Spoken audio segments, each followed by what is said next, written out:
সম্মানিত ভিউয়ার্স, আসসালামু আলাইকুম ওয়া রাহমাতুল্লাহ।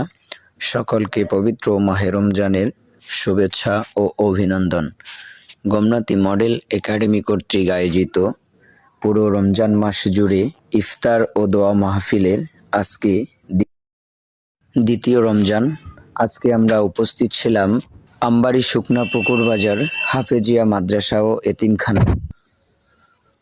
উক্ত ইফতার দোয়া মাহফিলে উপস্থিত ছিলেন Mizan Ahmed, principal Gomnati model academy, এবং আমাদের মাঝে আরও উপস্থিত ছিলেন জনাব শামীম রশিদ বুলবুল ভাই। ইনশাআল্লাহ আপনারাও সহযোগিতার হাত বাড়িয়ে দিতে পারেন আমাদের সাথে। সেই সাথে সকলকে জানিয়ে দিচ্ছি, আগামীকাল দেখা হবে কোনো এক হাফেজিয়া মাদ্রাসায়